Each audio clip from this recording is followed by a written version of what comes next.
We will just start with a karakia by James today. Okay. Hau ki ronga ki a rangi ki tū nei, hau ki raro ki a papa e tātoko nei, hau ki roto ki ngā kau tangata, hau ki waho ki tinei hui. Hau mie, hui tā hui. Welcome back to day 2 of hearing 15D. Our first submitter today is the LG Family Trust. And we have Mr. Sanson presenting again. Are you ready to present, Mr. Sanson? Yeah, I am. So, morning everyone. Yes, Steve Sanson for LD Family Investments. Two pretty discrete zoning requests. One retaining the light industrial zone across the land holding in Waipapa Road, and the reversion back to the light industrial zone as opposed to the heavy industrial zone for properties along State Highway 10. And so taking the bulk of my evidence is read, and I'll just go through a summary of how I see things in this particular circumstance. And as I was prior to writing my rebuttal evidence, much like yourselves, go and visit the general area to better understand it. And as part of that process, I drew up a pretty rough sketch of a number of the activities that were starting to emerge and the lot patterns, just to get a sense of how council have used criteria to consider rezoning that are coming off of the minute 14 criteria that you have set. And that links back to the first criteria, which is around location and this thing around defensible boundaries, which we've had a decent chat about in previous hearings, and it's sort of coming to light again that the defensible boundaries or the criteria being used to sort of say no to discrete submissions such as the submitters doesn't appear to have been used for the council's own appraisal of their zoning, and that becomes apparent when you see a line for the light industrial and heavy industrial zone boundary not being kahikatoa or a lane or a natural feature or a road, but the lower order allowance being a cadastral boundary. And so the first question that comes to my mind in this scenario is, well, have we set that line, and can we use this? Well, I am offering the same argument to say, well, can't we also use a cadastral boundary to then suit the underlying existing activities we see, which are more of a light industrial nature. And it's a shame I couldn't get my client to be here from LD Family Investments, which runs Kainui Pack and Cool. I just see their logo as a sponsor there. So they're, yeah, and I won't go into them a lot, but they're a horticultural industry, and when you go and visit the area and the size of the shed and premises, you'll see that the investment's going to be far greater and longer than the life of this plan. So the existing activity is going to be there for some time, hence the request for the light industrial zoning to prevail in this instance.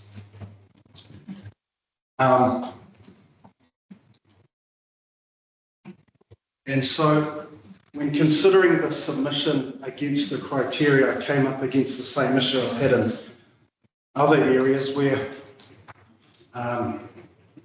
the submission stuck in a period of time all the way back in 2022, but these criteria and assessments have been coming through as we go.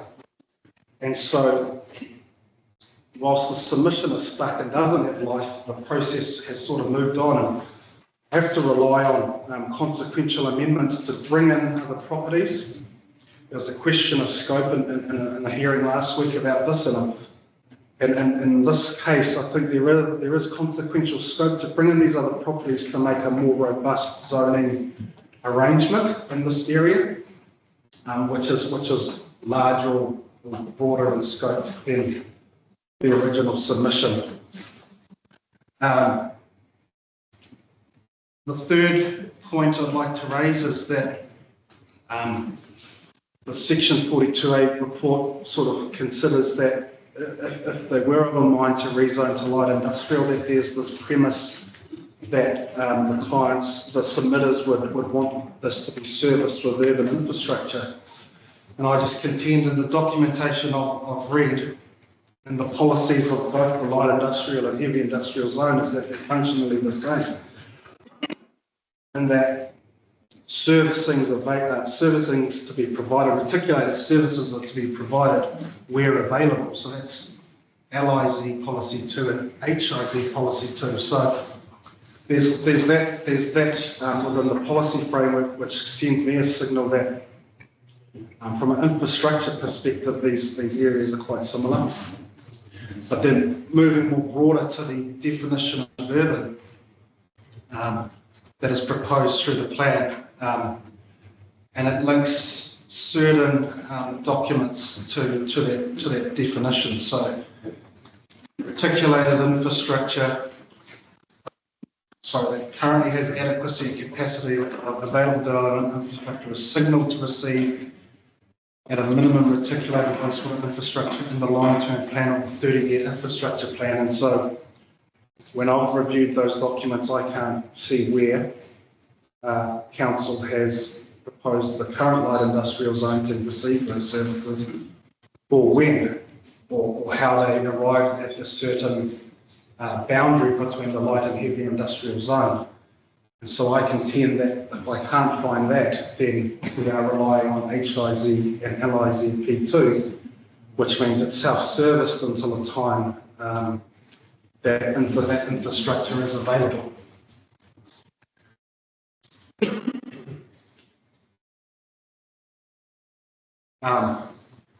Growth demand.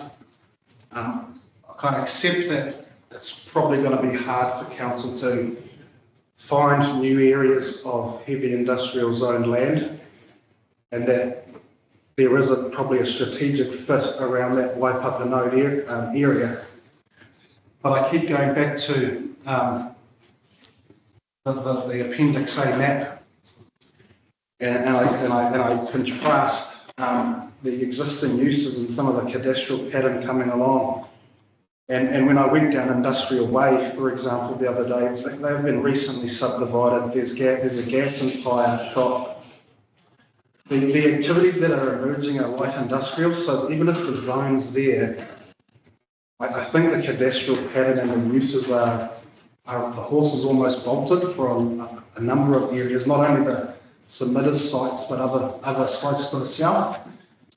And what you're seeing is the only genuine area that sort of remains as heavy industrial is the Waipapa Pine site, or those sites to the rear of, or to the west of State Highway 10. But the land that fronts State Highway 10 is actually emerging as the light industrial activities, auto repairs, engineering, smaller farm stores and even retail stores have emerged and are likely to stay. And so with all of those factors in mind, I sort of contend that the reversion of the light industrial zone here from the heavy industrial zone is based on the same criteria used by Council. It's cadastral boundary, which they have also done. The land uses actually match the zone, and I think that's quite important. Infrastructure is functionally the same. And from a growth demand perspective, while I appreciate it's going to be hard to find capable areas, I think for most of the areas here anyway, they're light industrial in nature and activity. So I'd like to just end my presentation there, and I'm happy to answer any questions. Okay, thank you. Yeah. Do you have any evidence from the people, whether the landowners there or the like, or the business operators? I mean, obviously you're representing their interests, but are you presenting anything from them at all? No, like I said, sir, it's a shame they couldn't be here to talk about their own business and their activity. Their Kainui Packing Co, which is a horticultural enterprise in the north. All I could say is to refer to their documentation online. Yeah, I can't speak for them. Yeah, sorry. Yeah, hey, thanks, Mr. Sensen. Just in terms of, so that it's clear in my mind, where would you draw the line between light industrial and heavy industrial? Or are you saying everything should be light industrial and no heavy industrial? Yeah, to clarify that, figure 3 in my rebuttal evidence. Something else would So, all right, okay. Just the area in red there, and that's a slight extension of what the submitter proposed. I think figure 2 shows the original. Yeah, okay, Figure that's 3 shows the expanded area, and that's to provide so you don't have a pocket zoning, or you don't have areas where it would look a bit back to front. Okay. It's bringing those sites in to better respond to the criteria raised by council. Thank you. No, that's good to know. And have you had any discussions with Mr. Trinder about your submission on what you're seeking? No, we weren't a part of the opt-in process. Right. Yep, so we haven't had any pre-meeting discussions on this matter. Okay. Well, I think that's in my mind now, what you're after, and we probably need to go and have a look and see for ourselves. Yeah, thank you. Does that create any problems for other operators that are adjacent to these secondary rezone in terms of their activities? Taking it from a heavy industrial zone to a light industrial zone, is there any interface controls that would impact on neighbouring properties at all? Yeah, I think the zones are very similar. I think they've got a different purpose. But I think if you look at figure 1, or any of the figures, sorry, figure 2 or figure 3, the heavy industrial zone is right up against the light industrial zone anyway. And so there's an acceptance that those two zones match a lot better than, say, a residential zone or any other type of zone. So I don't see those playing out because the larger use is the Kainui Packing Co store, which is the larger site.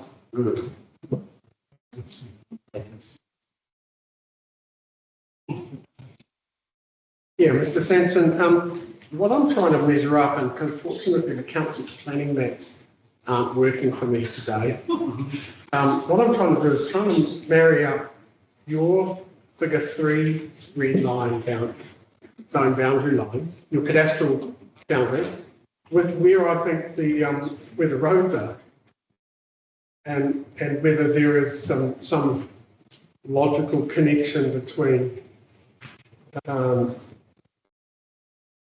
the roads are laid out. But so this land is pretty much south of Pataka Lane, is it?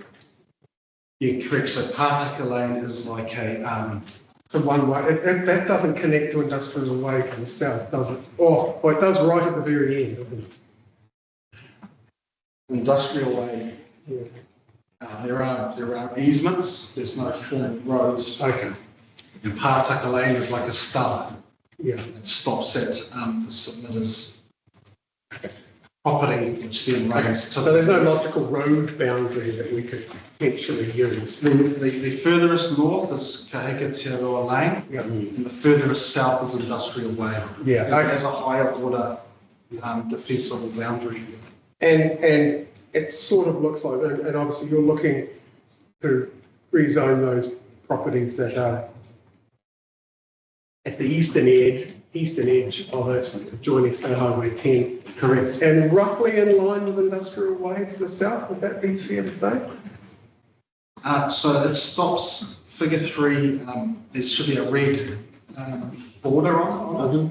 So those are the parcels only. Yeah, so so it goes like that. Does that align with Industrial Way at all in terms of that alignment?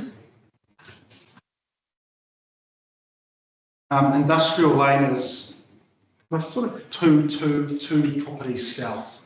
two properties. And they're not showing, it's not showing as allotments yet. Yeah, But they've got 15C, 15B, 15A. so if you squint your eyes and you look south of your western southern edge, you can sort of see what looks like the connecting roads. Correct. Yeah.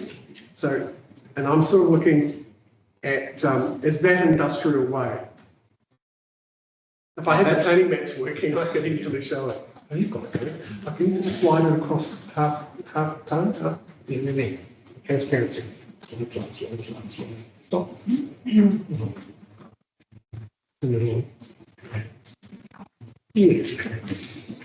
So it looks like it's your zoning lines up with Industrial Way the way it is. Correct. Okay. There might be some logic to that as well. In terms of, and I'm trying to, can you just explain to me why? I'll come across it a slightly different way. I was looking at the activities that you can do in the light industrial zone, and they're pretty much the same activities that you can do in the heavy industrial zone. So if it were to remain heavy industry, your client could undertake the same activities. There wouldn't be any restriction on them. So I'm wondering, what is their primary concern about being heavy industry as opposed to light industry?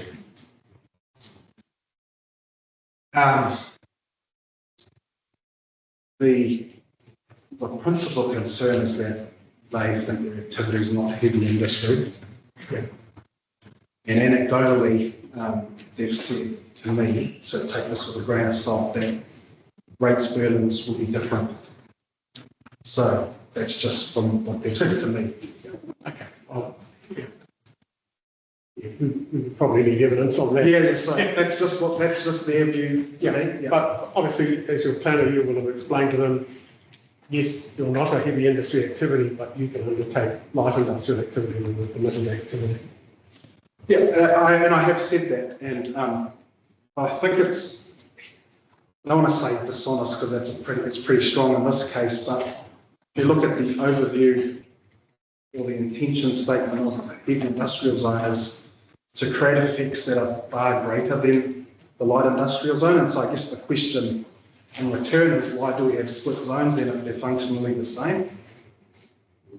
Well, I think, I don't want to be giving evidence, but my understanding of the heavy industrial zone is that it enables all industrial activities, but it provides for those sorts of activities which could involve some not just sort of objectionable activities, and it's the only, and so they might get in a place where only those things can go. Is it their concern a heavy industry would locate beside them and cause adverse effects on them? Because if so, they're still going to be adjoining a heavy industrial zone. I don't think that's a concern. No. Yeah. I think it's, as I said, primarily it's about matching zones with the activity they've invested in. So would it be fair to say that their current activity isn't under risk of being further restricted? Their current activity, they don't have to rely on existing use rights. They are permitted activity in either zone. They've got a consented use. Yeah, but I would think that use is otherwise permitted anyway. Now, my understanding is, your comments about reticulation, I think, are fair, but I don't think any sites in Waipapa are reticulated. Are they? Yeah, well, that's what I couldn't find, just following the logic. And so, without saying. They might be, but Yeah, they might be, but sort of without saying he said, she said, it's like, well, how does council propose a light industrial zone? And if they haven't meet their own definition and criteria, then why can't we, how can we not use the same logic, I guess? Well, I suppose the proposed plan was written under a certain set of criteria, and we wrote minute 14. And so, yeah, and we're responding. So this is the predicament, of the submission being stuck, I guess. The reason why a different approach, but this is rezoning requests following our minute 14. Yeah. And so I think that might explain the difference. My final question is, do you see any, if it does get zoned light industrial, do you see any issues about the rear properties being accessed? Because they will actually need to use that land to you'll have light industrial areas that are potentially landlocked. To the west. So the heavy industrial will be landlocked. Yeah. Or would they be able to get access, other accesses? All the sites to the west rear have access because they're legitimate current uses at the moment. And so, if you do go on site, you can go down Pārtaka Lane and go all the way to the west. Yep. And you basically end up in a big contractor's yard. Mahalo's, there's a cement factory, and Waipapa Pine, we start to see timber and milling. Yep. The activities change quite rapidly there. Are they heavy industrial activities? I mean, are you aware of actually any heavy industrial activities in that location? I call Waipapa Pine one. Yeah. Yeah, that's probably because some of the treatment they do and things like that. Yeah, that's right. You move from, I guess, these allotted, very small light industrial type of buildings, along the State Highway 10 and very different uses. And then as you go west, you can feel or see the change. Big yards, big equipment, smoke, if they're treating things, so you can start to see and feel those type of uses. Have you given any consideration to where somebody might go if they are a heavy industrial operator wanting to establish in far north? Are there other available sites for heavy operators, heavy industrial operators? Oh, I haven't, but and a potential or immediate option would be south before the bridge. Correct. It just goes from heavy industrial to rural production, but I don't have any. I wouldn't call that my evidence. It just appears obvious. Yes. I did say one last question, but I actually have thought of another question that I should ask you. I don't know if you saw any of the evidence yesterday from the Regional Council, or you saw any of their evidence. They've given evidence specifically with regards to flooding in Waipapa industrial areas. Do you know what the flooding, are any of these properties within the 100 year flood? In my minute 14 response, figure 5, I provide a map of the natural hazard maps. And that's page 13. Assessment of site suitability and potential effects of rezoning. So.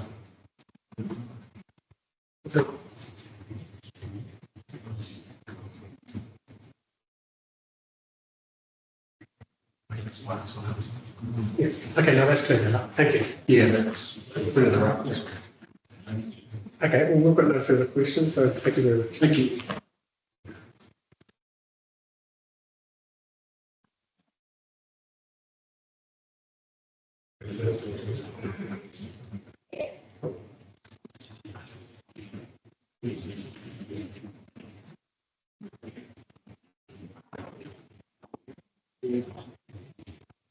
So, Turnstone Trust is our next submitter. I think that's going to be led by Ms. O'Connor.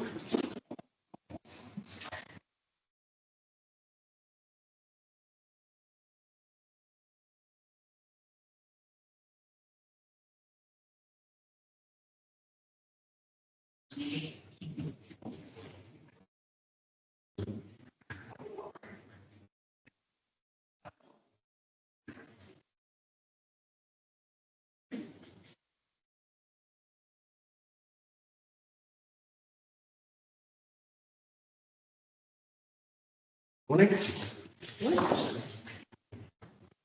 Okay, so we'll hand it over to you. So I understand that there's been some considerable meeting of the ways between you and council officers. So, but I think we would be helped by just giving us a summary of where you've got to.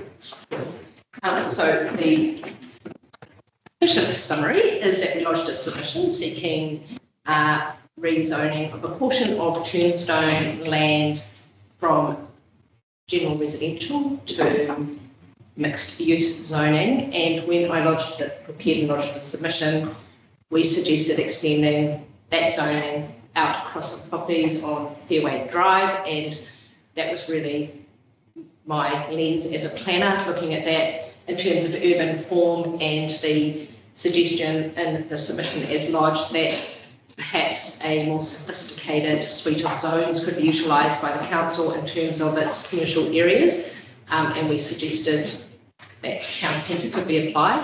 So where we've ended up following the Section 42A report is that the council agrees with the 7.7 hectares of rezoning to mixed use on the Turnstone land.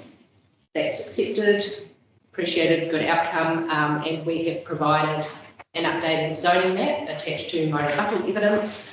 And in terms of the reasoning that council gave for not zoning the Fairway Drive area, I don't dispute we did not undertake any engagement or consultation with landowners in that area. We relied on the plan process, so that's a statement of fact. That did not occur. If that's council's view, that's fine. We'll just leave it where it sits. I think the only other reasoning given for not accepting that was an infrastructure issue, and I'm not exactly clear on what the details of that infrastructure issue are, particularly in terms of the PDPR and the rezoning some of that Fairway Drive area to propose to be zoned medium density. But again, that doesn't affect my client or the main scope of the submission, which was to achieve mixed use zoning on the Turnstone land, because for all the reasons set out in the submission, it gets a better urban outcome. There's a road proposed to be established through that land at some point in time. I understand council has undertaken some initial investigations for a notice of requirement for that road to connect to the Heritage Highway, and I'm not exactly sure yet. I need to get council officer to update on where that process is. It was funding in the long-term plan, I think,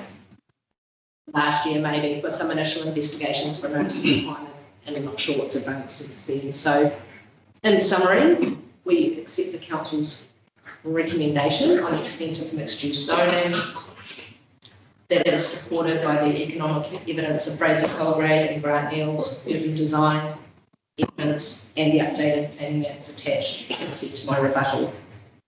And I have just one, I'm just looking through that. When you read things, as you know, several times, I have read it once, the proposed town centre rule. And it's not really within the scope of the submission, but it does relate to the rules that are also proposed for the mixed use zone. And I've just picked up now reading it that the town centre zone appears to enable dwellings at ground floor level, whereas the mixed use zone provisions do not. They've got provisions that says a residential unit or a dwelling is permitted if it's above ground floor level, which we would support. And I guess professionally, in terms of the objectives and policies for that town centre zone, I don't think it sits well to enable residential units at ground floor level, so I'm not sure if that's the intention. I may have read it wrong, but that's my reading of those proposed provisions this morning. So I'm just really flagging that for the panel to look at. It's nothing really to do with the Turnstone submission, other than it doesn't really align well, I guess, with the use of the two zones.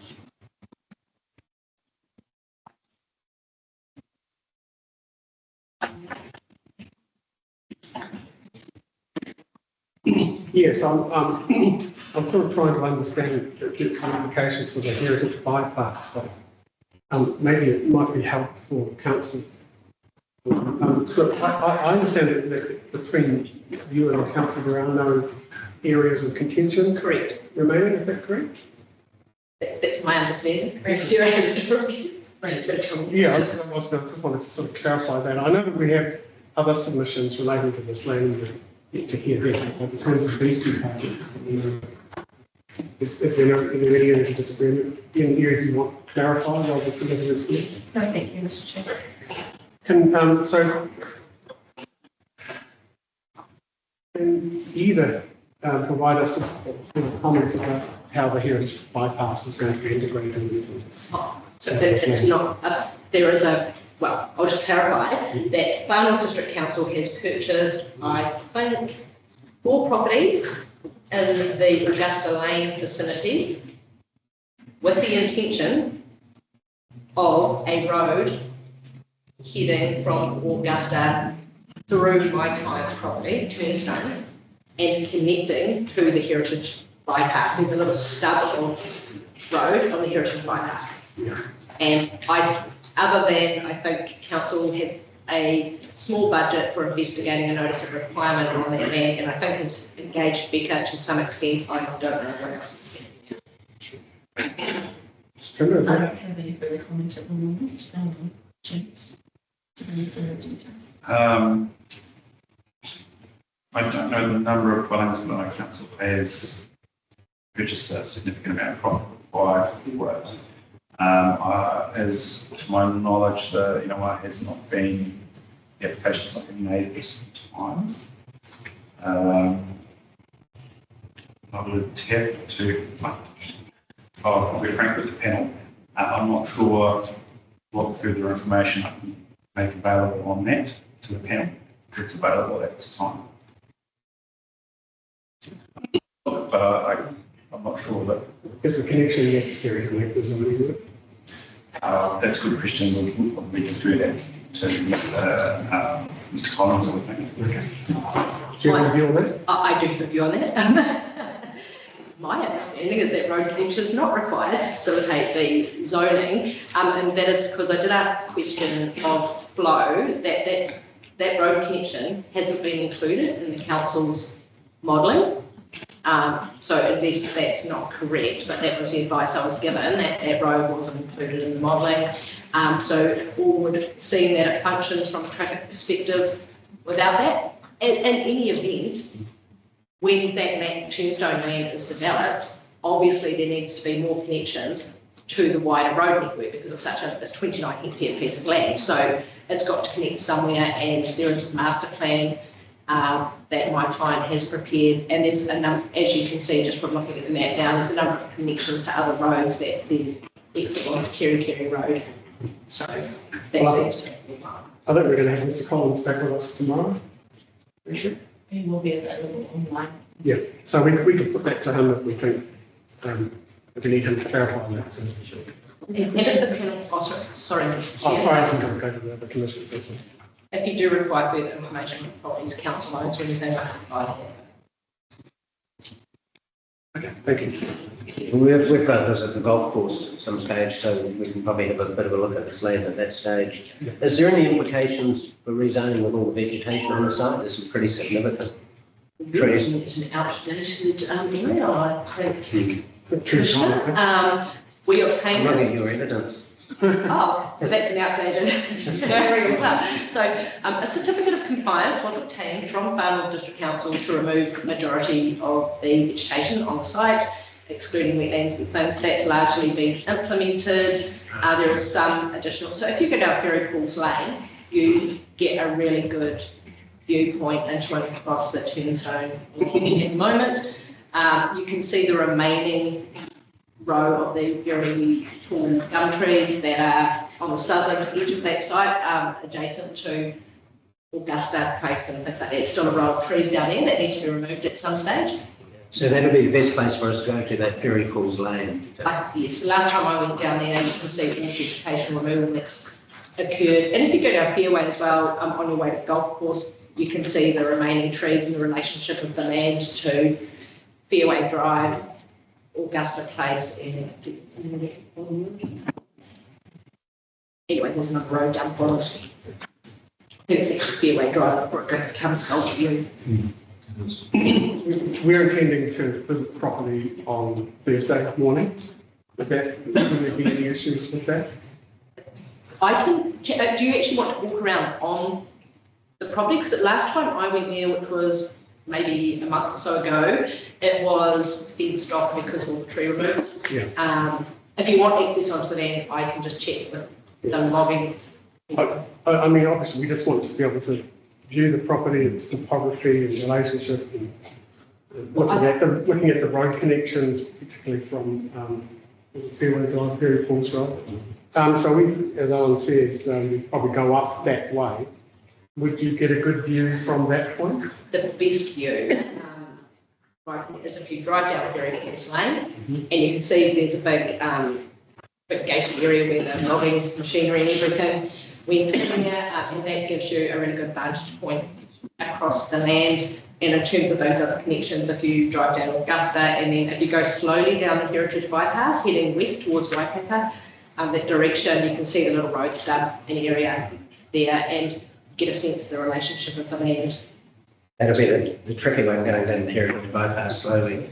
That's right, but there's a challenge for you. Okay, well, that's good. Any questions? Yeah, I've just got one, thank you. Ms. O'Connor, just in terms of the map that's attached to your rebuttal and the council's appendix 4 mapping, they're slightly different in their spatial extent. Is that because of the 7.7 hectare scope issue or something? That is correct. I asked our mapping people, now team, to actually map 7.7 hectare area, because I'd just driven, I drew the original one of the submission as an approximate, and it wasn't properly calculated out, so that's the difference. But are you saying that the council's map is the one that we should be relying on rather than your map? No, I was saying we should be relying on the map that's in my rebuttal. So I guess that begs the question, is the council happy with your map versus their map? So during our investigations, when we were mapping out the area that they had sought, we realised it was 7.7 hectares, and so we asked to clarify that. And they've come back with an area that was, I'm assuming, 7.7 hectares. It is. But your maps will need to change. Our maps will need to change. And you'll address that in the reply? Yes. Yeah. Okay, that's clear. Thank you. Okay, well, thank you. We haven't got any further questions. Would you like to add anything? I think you're the submitter. My name's Grant Neal, urban designer for the. Oh, you're good at design. If you've got any questions for myself, or as you said before, we're actually in alignment at high level over this. I have one thing to point out, which is very, very nitpicky, and I just would like it noted that in the PDP Appendix 4 maps, the first map actually shows our client's area as town centre zone.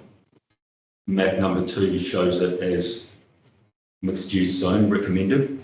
Map 1 just needs to change that pink outline to blue to match map 2. I asked similar questions to council officer when I was reading the 23 report. I think you've clarified that, haven't you? We have clarified that it is intended to be mixed use, and we thought we were portraying that well enough on this map. I think well enough for me. Turned out. But yeah, so I think we've made that clear. Clarify. While you're here, Mr. Mayor, we do have Ms. Rennie here.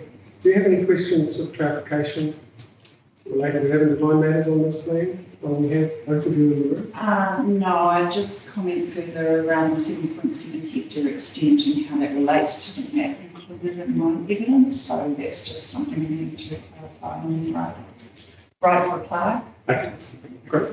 Okay, on that, we don't have any further questions. Thank you very much.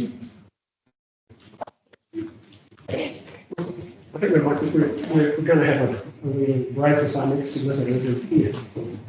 So, I've asked. but we have one of them is here. I've said we'll be along shortly. I don't know what shortly is, so probably best. We'll adjourn till shortly. Yeah. Okay, I will stop the recording.